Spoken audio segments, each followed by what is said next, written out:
I'm Ann LeClaire, and we're here today with Kendyl Kellogg, owner of Nebbia Winery in Half Moon Bay. Kendyl, thank you so much for having us over. Welcome, welcome. Thank you very much for joining me, and I look forward to taking you on a tour of our winery. Thank you. Now, why don't you tell us first, what does Nebbia mean, and why did you name the winery Nebbia? So Nebbia in Italian, loosely translated, means heavy mist or fog. So if you know much about the Half Moon Bay area, the marine layer that we typically have here lends itself to that sort of a climate. And so that was sort of the inspiration behind it, as well as its Italian roots. And the former name was? Obister Winery. So it was bonded as the Obister Winery back in 1979. And I purchased the winery in 1999-2000 time frame, and then a few years later renamed it, I guess, Nebbia Winery. Now you have gorgeous gardens, but I don't see any vineyards here, so how does that work?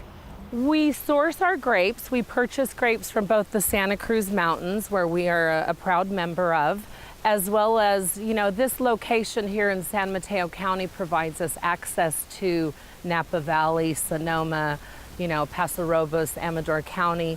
So we tend to source from all over the state, but mostly the closer Appalachians as well as Santa Cruz Mountains. Our tasting room is open daily from 10 to 5.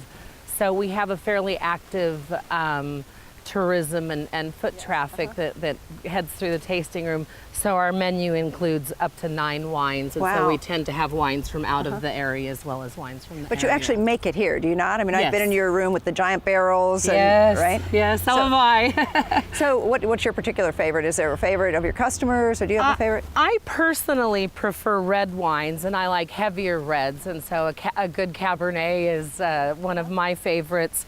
In terms of the wines that we sell, we have a delicious Chardonnay on our tasting menu at the moment, and we have a sparkling wine that we sell here locally that sells at a mind-boggling pace. And so it depends on the customer in terms of their palate, what they like. Now, one of your most popular events that you do is your self-bottling day, and it's called? It's called Bottle and Cork Day.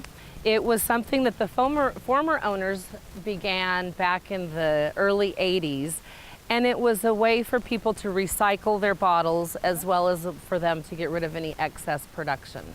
So approximately once a month, we have a schedule that we stick to for the year. Customers can bring their own clean and empty bottles, or we provide them with bottles, and they bottle their own wine and cork it and label it. We did one last Saturday, and we went through, I think, 600 cases of Zin. So it's a big day, and it's one where people come and enjoy and meet friends here and have a picnic and sort of spend the day. And how many people would you normally get through for an event like that? How many people come through, would you say, in a day's time? We, you know, for a Bottle and Cork Day, we would have several hundred people.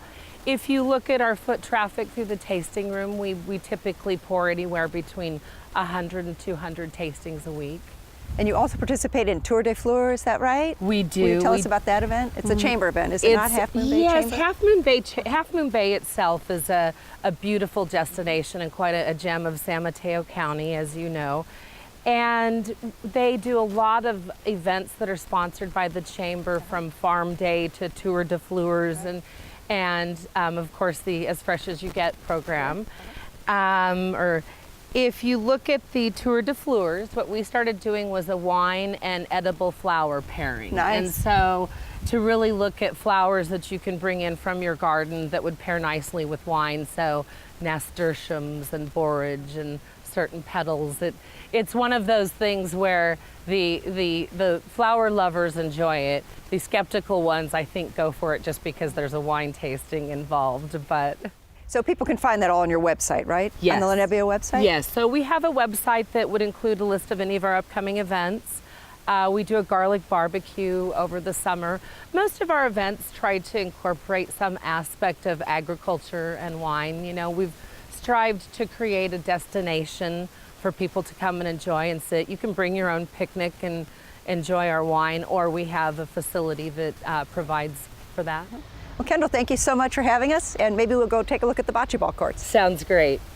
So Kendyl, here we are on your bocce ball courts. Certainly a unique feature for a winery. How did this come about? Well, I decided that in addition to the wine tasting, it would be fun to create a venue where people could come and picnic and play bocce ball. It's very Italian, so it fits with La Nebbia Winery, doesn't it? Our guests can use it on the weekends, so typically on the weekends you'll see the courts packed and large families and friends will meet and play bocce ball. In addition, we rent this area out for private events, and so that tends to be something that we use quite actively. Huh. Now your focus, correct me if I'm wrong, but I don't think your focus has been so much selling to liquor purveyors or restaurants, has it been? No, it hasn't. You know, I would call that distribution. Yes. When I first bought the winery, it was sold. Everything was sold primarily on site, and I decided to keep that business model. And my vision was to create a destination that featured a lovely garden. As you can tell, I'm a bit passionate about my gardening. But I really wanted a place that people could come and enjoy and sit and participate in the winery from that way, rather than just be familiar with my label and order it in restaurants and, you know, stores and whatnot.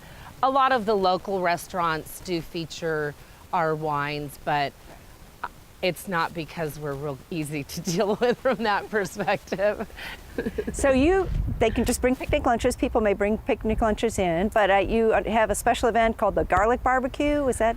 We do. We've got several different events we do throughout the year. We do a wine and chocolate party in February. We do a garlic barbecue in July. We do music occasionally on the weekends, and so we either have food here that people can purchase for picnics. We do local smoked salmon, local cheeses, etc. So people can buy simple picnic items and enjoy themselves. But we have a lot of people who will come and be prepared to eat and drink and be merry. And then you have your special mustard, right? Yes. The former owners were very active in the production of food. And so they started a garlic mustard, which we have continued. It's extremely garlicky. Yes. It's delicious.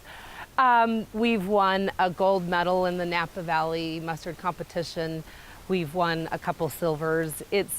I use it to cook with. It's just a really special product. And it was one that I kept named Obister Winery, which was the former owner's name. And it was more of a gesture of all of the things that they had accomplished food-wise. And like you say, it's delicious. It is delicious. Well, you have a unique venue, and it's a thrill to be here, and I look forward to coming back. Thank you, Kendyl. Thank you for joining me today, Anne.